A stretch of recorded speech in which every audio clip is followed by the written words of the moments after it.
Okay. So ngayon, bago tayo tumuloy dun sa continuation ng chapter 14, so balikan muna natin yung mga nangyari last week, kung ano ba i-discuss ni Brother Dong. So last week, yung verses 1 to 12, in-address ni Paul yung unity between strong and weak believers. Parang ini-encourage ni Paul ang mga believers na tanggapin nyo or i-accept nyo ang isa't isa. Yan ang sinasabi niya.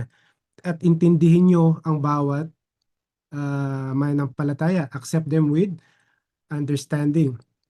So dito sa New Covenant, since na kay Christ na tayo, meron tayong freedom or liberty na na-receive.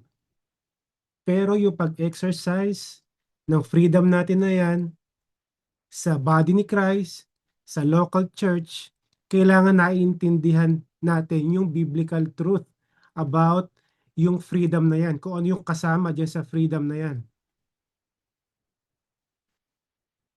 So para maintindihan natin itong Romans 14 na to, kailangan natin na balikan yung mga groups na involved na tinutukoy ni Paul dito. Okay, nandyan yung mga strong believers. Sila yung mga Kristiyano na naiintindihan yung freedom nila kay Jesus Christ. Nare-recognize nila at alam nila na sila ay nakalaya na doon sa Old Testament ceremonial laws, yung mga dietary restrictions, at saka yung mga ritual. So malinaw din sa kanila na under Christ, wala nang limits para ma-enjoy yung mga regalo na ibinigay ng Diyos sa atin.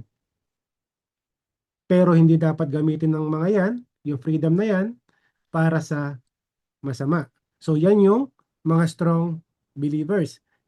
Ang pangalawang grupo ay yung mga weak believer or yung mahina ang pananampalataya. Ito naman yung mga Kristiyano na ang background, yung kanilang tradition or yung kanilang past religious experiences ay hindi nila mabitawan. Nandun pa rin sila, yung mga bawal ganito, bawal ganyan, hindi namin pwedeng gawin to, hindi namin pwedeng gawin yan. So nandun pa rin sila, hindi pa nila na-realize or naintindihan yung freedom na na-receive nila kay Jesus Christ. So exact opposite ng mga mature and strong believers.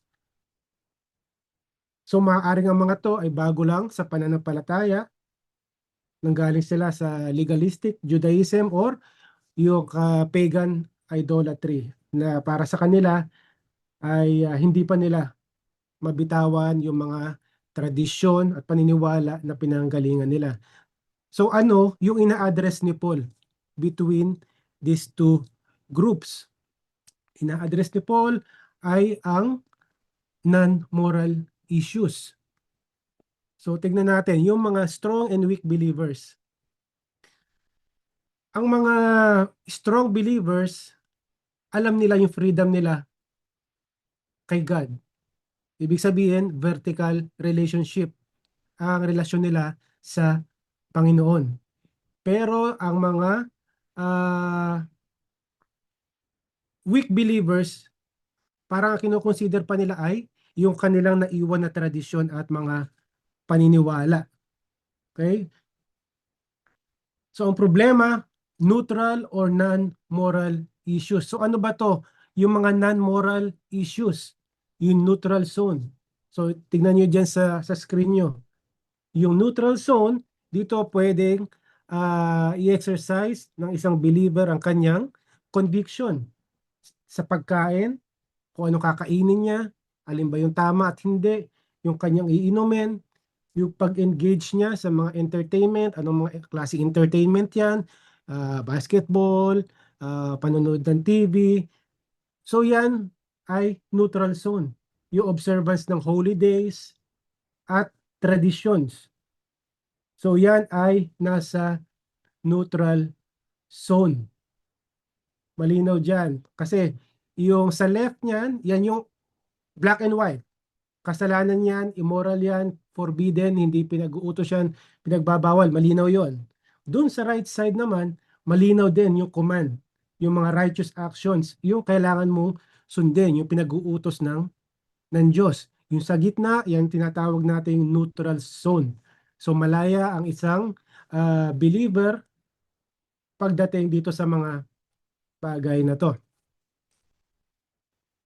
So tingnan natin ang tingin ng isang strong believer at ng weak believer pagdating sa kanyang liberty or kanyang freedom. Ang strong believer, naintindihan niya yung kalayaan na meron siya kay Jesus Christ pagdating dito sa mga neutral issues na nakita natin. Pero yung mga weak believer ay nakatali pa rin siya sa tradisyon, legalism at yung mga pinagbabawal. So, yung estado ng conscience ng isang strong believer, nakalaya na siya. Wala nang burden sa kanya. Pero yung mga weak believers, madali silang matrigger ang kanilang conscience. At mabilis silang mag-guilty doon sa pagdating sa neutral issues na yan. Pag kumain sila ng certain food, sa kanila kasalanan yon. So yung temptation na meron na gawin itong mga strong believers, yung ipagpangalandakan nila yung kanilang freedom na na-receive at the expense of the weak believers. So hindi maganda yon. Doon naman sa mga weak believers, they tend to judge and condemn.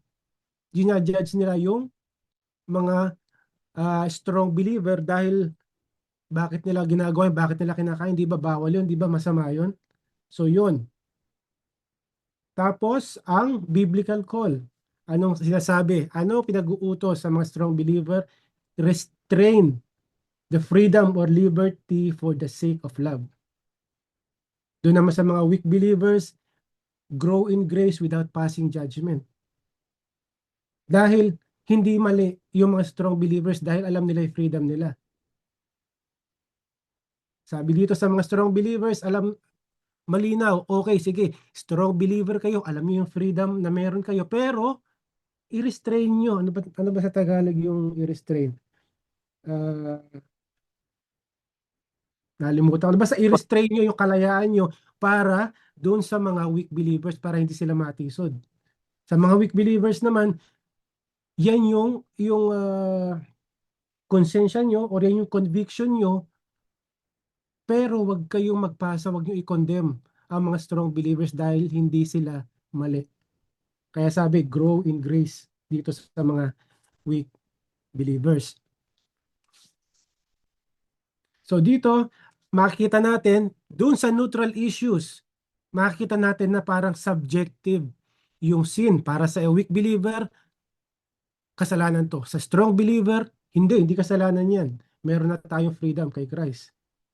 Pero, ang nagdidictate dito, pagdating sa mga neutral na bagay, ay ang konsensya ng isang tao. Yan ang boundary kung makakasala ba ang isang believer or hindi.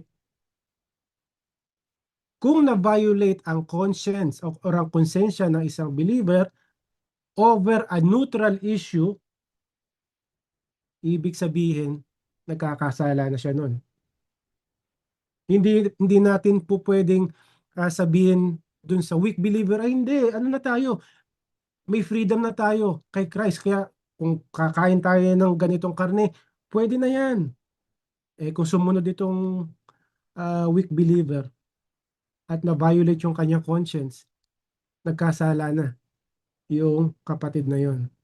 Kaya kailangan hindi dapat ini-ignore yung konsensya, especially sa mga pagdating sa mga weak believers, dahil pag sabi dito, the conscience must never be cauterized, or yung parang nagkalyo na hindi na niya marinig yung conviction ng Holy Spirit. So meron tayong 4 category kung paano tayo makipag-interact sa bawat isa sa mga Kristiyano. Una, ito yung diniscuss last week, yung pagtanggap. Receive one another with understanding. So ano ba yung mga na-discuss natin last week? Diba sa verse 1, accept other believers who are weak in faith. Sabi niya, huwag kayo makipagtalo sa kanila kung ano ang tama at mali. So, ang example na binigay ni Paul dyan, di ba, yung pagkain ng karne at yung pagkain ng gulay lang. Ang mga strong believers, yung mga mature sa kanilang faith, hindi dapat nila i-look down or matahin yung mga mahihina. Ang mga weak believers naman, hindi dapat sila mag-pass ng judgment sa mga mature Christians. Dahil ang judgment ay tanging nasa kamay lang ng Diyos na nagligtas sa kanila parehas. Dahil parehas na silang tinanggap parehas na silang ligtas. Kaya hindi sila pwede magpasa ng judgment sa bawat isa. Dahil ang Diyos lang ang makakapag-judge kung tama ang conviction nila o nagkasala sila o hindi. So another example na ibinigay last week ay yung pag-observe, yung pagpili kung ano ba yung susundin natin na holy days. Sa iba, dito sa Middle East, Friday, di ba? Dati Friday, ngayon pwede ng Sunday. Iba-iba, depende sa availability ng mga Christians dito. Halimbawa, kung pipiliin natin Sunday, pero ang attendance lang sa Sunday, 5. Dahil hindi mag-match dun sa schedule, kailangan i-move yon kung saan marami ang naka-off, ang makaka-attend ng service. So yun, yan yung mga na-discuss natin last week. Di ba na kung matatandaan nyo, shinare din sa atin ni Brother Dong, yung mga primary, secondary at yung mga tertiary doctrine, kung saan tayo dapat united dyan at kung saan dapat tayo mag-stand. Basic gospel, dapat united tayo. Trinity, dapat united tayo. Our way of salvation, dapat united tayo. Pero pagdating sa ibang bagay, dapat mayroon tayong tinatayuan. Pwede tayong magkasundo, di ba? Dapat magkakasundo tayo sa secondary, tertiary issue. Hindi grounds yan para sabihin natin, ay heretic to si kapatid, ay iiwan ko na to. Pero pag ang primary issue nagkaiba kayo dyan sa salvation, sa Trinity, grounds na yan para humiwalay ka doon sa church na nagtuturo ng maling katuruan. Okay, so malinaw yon. So dito sa verses 13 to 23, ano na tayo dito? Kung paano makipag-interact sa bawat isa ay to build up one another without offending. So yan yung i-discuss natin ngayon. Pero papakita ko sa inyo yung dalawa pa na i-discuss natin in the next weeks. Yan, susunod sa chapter 15, part 1. Please one another using Christ as our example. At yung pang-apat, rejoice with one another in God's sovereign plan sa part 2 ng chapter 15. So, simulan na natin yung ating discussion dito sa part 2 ng Romans 14. At ito yung building up the church without offending. So, nandito tayo sa verse, mag-start tayo sa verse 13. So, merong 6 na principles para i-build up ang isang church. So, papaano natin lilimitahan yung freedom na meron tayo para protektahan ang ating mga kapatid sa pananampalataya. Okay? So, merong 6. Ang una, sa verse 13, therefore, let us no longer judge one another. Instead, decide never to put a stumbling block or pitfall in the way of your brother or sister. So dito, malinaw na instead na i-judge natin or i-condemn ang isang kapatid dahil sa kanyang hindi pa niya alam or matanggap or hindi pa malinaw sa kanya yung freedom na meron sa kanya, dapat gamitin natin yung ating judgment para mag-decide kung ano yung actions na gagawin natin para sa church. Kasi kung i-condemn natin yan, hindi yan out of love. kasi i-judge mo na siya. Dapat ang main motivation natin pagdating sa pakikipag-deal natin sa isang kapatid ay magmumula sa pagmamahal natin sa kanya. Kaya nga sabi dito, wag mo i-exercise ang iyong freedom na mababiolate yung kanyang conscience. Dapat hindi ka maging katitisuran ng isang kapatid sa mga ginagawa mo. Although hindi sinasabi na mali ang ginagawa mo, pero kung matitisod ang isang kapatid dahil dun sa freedom na meron ka, kailangan mo i-restrain yung freedom na yon for the sake of that weak na kapatid. Hindi mo dapat ipagmayabang, ikaw nagagawa mo yan. Bakit ikaw hindi mo magawa yan? Mahina ka pa pala sa pananampalataya, weak ka pa. Instead na tulungan mo siya, ang ginagawa mo, idinadown mo pa, minamaliit mo yung bagong Kristiyano. Na dapat nga ikaw na mature at strong believer, ikaw na mag-initiate para i-disciple or turuan mo yung bago na yon, para mas lumago siya at mag-mature dun sa level na meron ka, at para ma-realize niya, maintindihan niya yung freedom na na-receive niya kay Jesus Christ.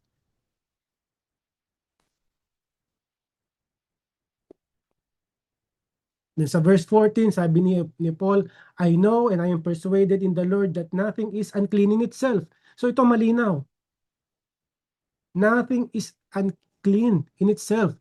Si Paul, di ba, alam natin, obvious, si Paul ay isang mature na believer. Kaya kay Paul, lahat permissible yan.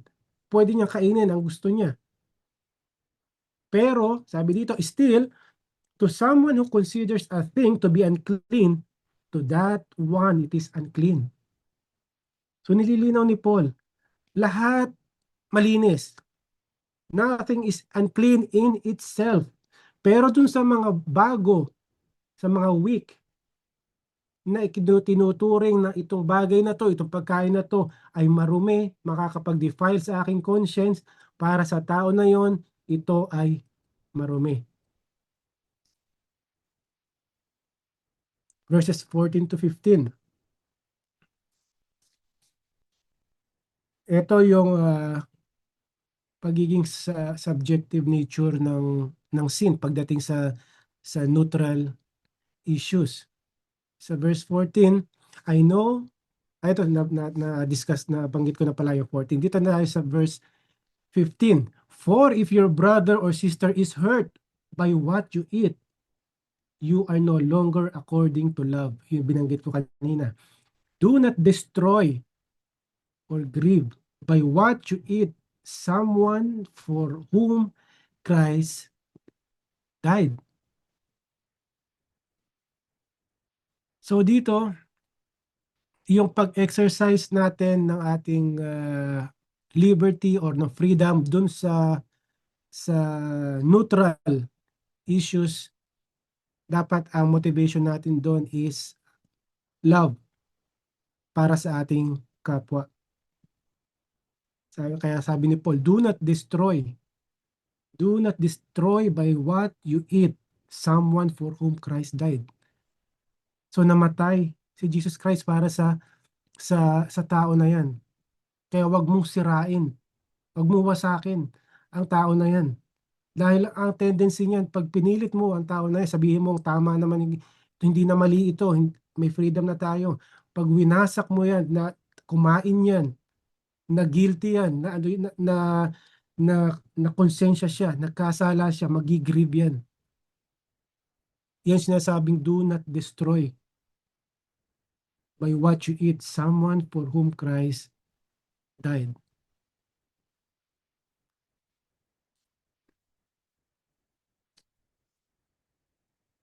So, dito na tayo sa verse 16 to 18.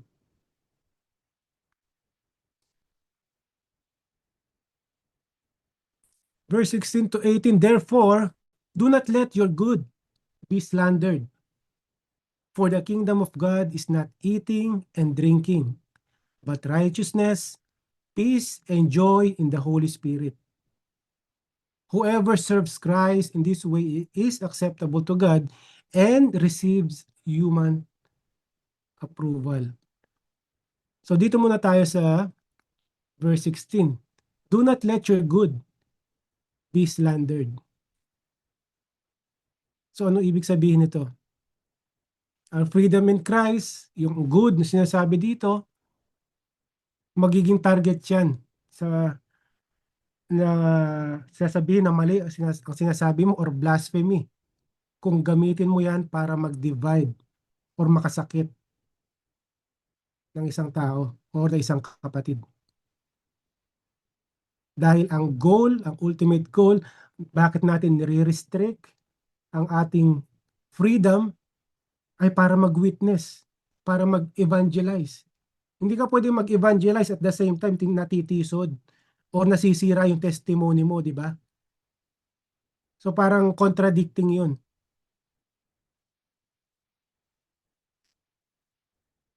So yung mga i-evangelize natin, yung mga non-believers, yung watching world na tinatawag dahil binabantayan tayo yan, minamatyagan ang kilos ng mga tao sa church. Kailangan makita nila yung pagmamahal ng bawat believers dun sa loob ng church. Kaya parang ang church kasi dapat yan pag pumasok ang non-believer, maramdaman niya yung closeness, maramdaman niya yung love towards each other na hindi nila makikita or hindi nila naramdaman dun sa ibang religion or church denomination na pinanggalingan nila. Di ba parang ang church kasi parang ano yan heaven on earth. Dahil tayo, nagtitipon-tipon tayo para mga ambassadors ni Christ dito sa lupa. Kaya dapat yung character natin, yung pamumuhay natin dapat is heavenly character ang makita sa atin. Kung paano tayo dapat namumuhay dun sa kingdom, dapat isinasabuhay natin dito sa lupa. Kaya dapat nakikita ng tao yung yung kingdom attitude na yon sa mga mananampalataya. Pero kung ang nakikita puro awayan, chismisan, pagtatalo, anong pinagkaiba ng mga believers sa non-believers? 'Di ba ang purpose nga 'di ba natin kahit yung pamumuhay lang natin, ang purpose niyan ay evangelism. Makita sa buhay mo si Kristo, na binago ka ni Kristo, na dati ganito ka, pero ngayon bakit may nagbago? Ibang-iba ka na kaysa sa dati.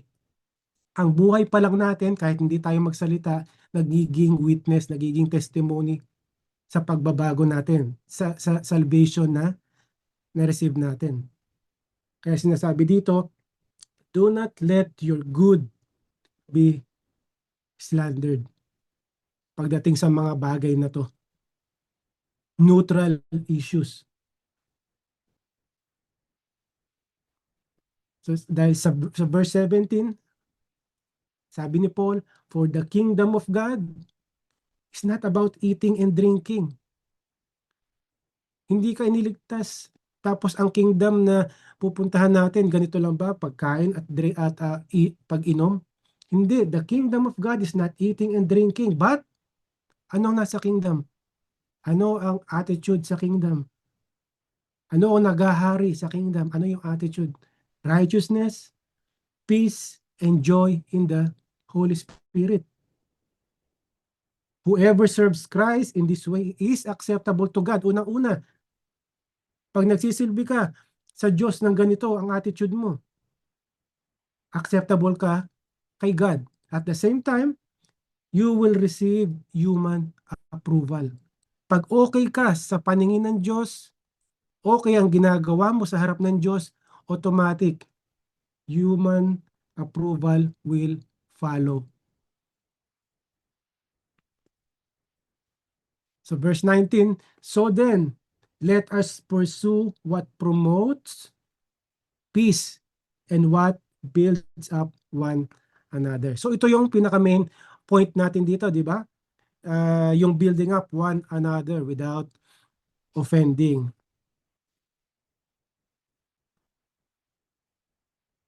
Then yung panglimang principle sa verse 20, don't pull down the work of God or do not tear down the work of God for the sake of food. Everything is clean. Nabanggit na ni Paul ulit. Binabanggit niya ulit. Everything is clean, but it is wrong for a person to eat something that causes stumbling. So inulit lang ni Paul dito. Gusto niya i-highlight. Di ba kanina sa previous verses, ang kaharian ng Diyos ay hindi umiikot sa pagkain at pag-inom or sa inumin. So yan, malinaw. Do not tear down God's work for the sake of food. Dahil bawat isa sa atin, bawat niligtas ng Diyos, di ba sa Ephesians 2 verse 10, siya ay workmanship. Niligtas siya. He's a workmanship. He is a masterpiece. Kaya pag na-offend mo ang isang kapatid sa neutral issues na to, sa kinakain mo, parang ano yan it's like vandalism pag na-offend mo ang isang kapatid. So ganito pa ang example. Nakita mo yung portrait na Mona Lisa. Alam natin ang Mona Lisa. Pero sabi mo parang kulang ng shade itong area na to ng masterpiece na to. Kumuha ka, kinuha mo yung marker mo, dinagdagan mo. Sinira mo yung napakagandang timeless and priceless na Mona Lisa painting. So parang ganyan yung illustration dito. Pag nasaktan mo ang iyong kapatid dahil dun sa freedom na meron ka, para mo binandalize yung masterpiece ng Diyos. Kaya nga sabi sa verse 21, it is a good thing not to eat meat. Mas mabuti huwag ka na kumain ng karne or uminom ng kahit anong wine or alak or do anything that makes your brother or sister stumble. Yung matisod sila dahil sa pagkain at pagpili ng inumin na iinumin mo. So, ang ano dito is yung pagmamahal pa rin. Yung love ang maglilimit sa liberty or sa freedom na meron tayo. Yun ang dapat lagi nating i-consider. Pag yung interaction natin sa bawat isa. So, punta na tayo sa verse 22 and 23. Yung pang-anim na principle. Yung nature ng liberty natin sa Panginoon. Whatever you believe about these things, keep them between yourself and God. Blessed is the one who does not condemn himself by what he approves. But whoever doubts, sino magduda, stands condemned if he eat, because his eating is not from faith. And everything that is not from faith is a sin. So in short, dito, iniksyan lang niya yung quote dito sa Romans 14:22. Do you have faith? Keep it between yourself and God. So relasyon natin yan sa ating Panginoon. Pagdating dito sa issues ng pagkain at pag-inom. Dahil meron kang faith alam mo yung liberty mo, alam mo yung freedom mo Pero wag mo ipangalandakan yung freedom mo na yan at the expense ng mga mahihina na kapatid. Keep it between yourself and God. So pwede ka naman na hindi kumain ng karne sa harap nila, pero pag nandun ka sa bahay mo, kainin mo ang gusto mong kainin. Ganon din sa pag-inom. Kung ikaw ay occasional wine drinker, pwede naman, pero wag dun sa harap ng mga weak believers or sa harap ng mga kapatid. Dahil ang expect natin ay hindi lahat ng kaharap natin ng mga Kristiyano ay mature sa kanilang pananampalataya. Lagi nating default na iisipin, meron sa mga to, isa or dalawa sa mga to ay mahina pa. Kaya pag ginawa ko to, ma-offend to, matitisod to. So, yun dapat ang mentality natin. Dahil pag ganun ang mentality natin, nag-ooperate tayo doon sa sinasabi na love. Kinukonsider natin ang ating mga kapatid. Kaya sabi dito, true freedom includes the freedom not to use it. You do not need to publicly exercise your liberty to prove that you are a strong believer. Mature believer finds happiness in keeping their conscience clear of offending others, enjoying their liberty privately, yung binabanggit ko kanina, with the Lord.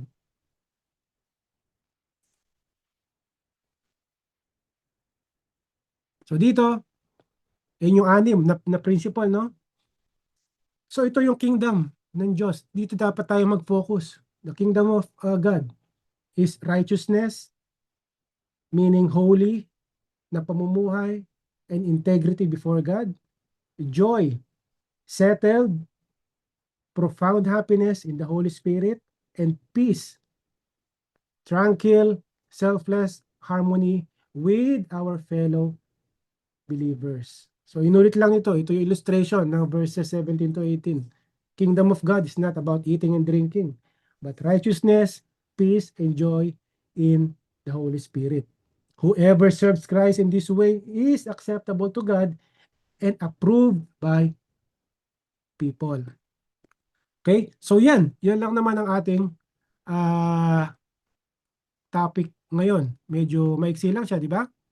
So pupunta na tayo dito yung sa summary ng meron tayong 4 biblical restraint on Christian liberty. Kailan ba natin kailangan pigilan or limitahan yung ating freedom na meron tayo? Una, self-deception.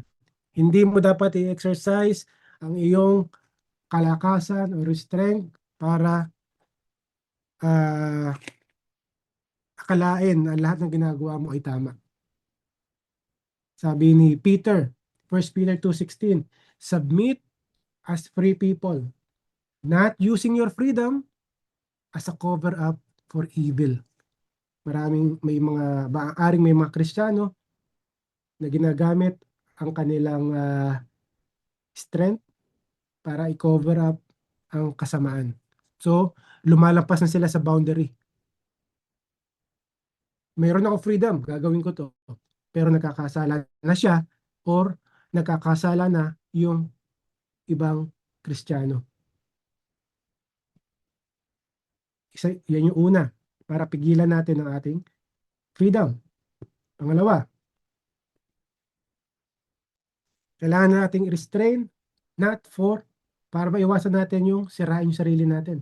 Not for self-destruction. 1 Corinthians 6:12, everything is permissible for me. Sabi ni Paul yan, para sa kanya, lahat ay permissible. But not everything is beneficial. Hindi natin, ang tawag dito, hindi tayo magbe-benefit sa lahat ng bagay. Ano bang dito? 1 Corinthians 6:12. So yung ating freedom, hindi dapat nating isama diyan yung mga non-advisable or yung mga pinagbabawal or yung mga hindi tamang gawin na makaka-affect sa ating una-una, sa ating physical health at sa ating spiritual health. Kasi pag ginawa natin yan, pag lumampas tayo sa boundary, you are destroying yourself. Nagkakasala ka din. Pangatlo, kung bakit kailangan natin limitahan ang ating freedom? For self-bondage. So ano rin yan? Sa 1 Corinthians 6:12 din yan. Pero doon sa second part, everything is permissible for me, sabi ni Paul, but I will not be mastered by anything. So dito, parang ang sinasabi ni Paul dito, hindi dapat nating hayaan ng isang Kristiyano ay mapasailalim sa kapangyarihan ng kahit anong ah, bagay or habit or pinagbabawal. Halimbawa, gamot, substance, mga drugs. So, nagfo-fall to sa idolatry. Kasi nagpapa-under ka sa influence ng isang bagay. Mas pinipili mo ang bagay na to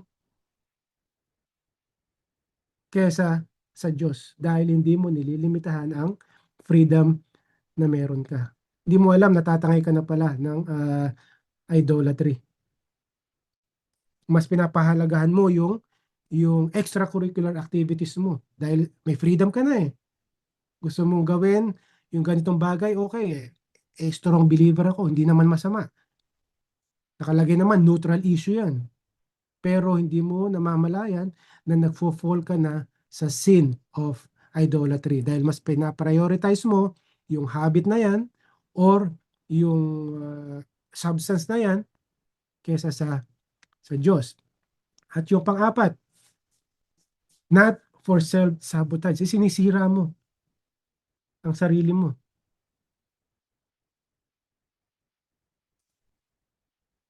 Not everything is beneficial, everything is permissible, but not everything builds up. So yan, sabotage, ang liberty, ang freedom natin, hindi dapat magwasak sa isang body ni Christ, sa isang church. Dapat nagbi-build up ng spiritual life, hindi yung kinakatisuran ng ibang mga weak believers. So, ito yung main motivation dapat natin. Supreme act of love. So, si Jesus Christ, yung cross, yung ultimate relinquishment of the rights, nagkaroon tayo ng mga rights na yan, ng liberty na yan, dahil sa cross, dahil sa ginawa ni Jesus Christ, doon sa cross. So, namatay si Jesus Christ, hindi lang dun para sa mga mature, strong believers, kundi namatay din siya para dito sa mga weak believers natin. Kaya nga ang role natin, kaya nga tayo na mga pinagkalooban ng wisdom at maturity level na meron tayo ngayon ay para tulungan na umangat ng level of maturity yung mga bago sa pananampalataya or yung mga mahina sa pananampalataya at hindi dapat natin sila i-look down. Nasabi, ang tagal mo ng Christian. Bakit ngayon limitado pa rin yung freedom na meron na nalalaman mo? So hindi dapat ganun dahil maraming factors kung bakit ang isang Kristiyano ay parang hindi nagmamature. Maaaring ang isang Kristiyano ay napunta sa isang church na hindi nagpipreach ng gospel ng maayos. Maaaring napunta siya sa prosperity gospel. Maaaring napunta siya sa isang false teacher. Maaaring hindi sila faithful yung mga leaders. Hindi nagdi-disciple ang mga leaders. So, ang tanging paraan lang kasi mga kapatid para lumago, mag-mature, ang mga Kristiyano ay sa regular na pagbabasa, pag-aaral. Hindi tayo magmamature sa Sunday preaching lang. Mahirap ni hindi mo makukuha yung buong context ng isang buong libro by listening on a Sunday preaching alone. Kaya nga kailangan natin mag-effort para basahin ang Bible, para mag-attend ng mga ganitong Bible studies, makinig ng ibang na preaching para mas ma-feed tayo spiritually para mag-grow tayo at mag-mature spiritually para makawala tayo doon sa bondage kung saan tayo nagmula. Para maiwanan natin yung mga pinagbabawal dati, yung mga tradisyon natin na yan, paniniwala, yung mga ritual na yan. Ang makakapagpawala lang sa atin yan, ang makakapag-liberate lang sa atin yan ay ang salita ng Diyos. Kung maintindihan natin yung mga binabasa natin, kung maintindihan natin yung context na binabasa natin, kung maintindihan natin kung sino ba yung tinutukoy, yung sino ba yung kausap ng author, ano ba yung issue, bakit isinulat ni Paul or ni John or ni Matthew or ni Luke yung sinulat nila, ano ba ina-address nila, may problema ba? Kung hindi natin naiintindihan yung buong konteksto na binabasa natin, maaari tayong maligaw. Kaya kung mayroon kayong mga questions na hindi malinaw, pwede nyo itanong sa mga pastor nyo, sa mga spiritual father or mother nyo, para walang confusion. Dahil tanging sa paraan lang na to, mag-mature ang bawat isa sa atin. Kung sa tingin natin, yung interpretation natin parang, teka, parang hindi ako kumbinsido.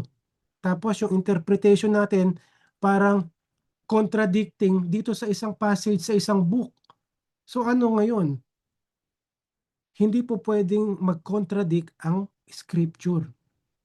Ibig sabihin kung sa tingin mo, sa analysis mo, mayroong contradiction sa dalawang scripture, sa dalawang verses, yung interpretation mo ang mali. So kailangan mag-seek ng guidance sa mga mature na mga Christian pagdating sa ganitong mga bagay.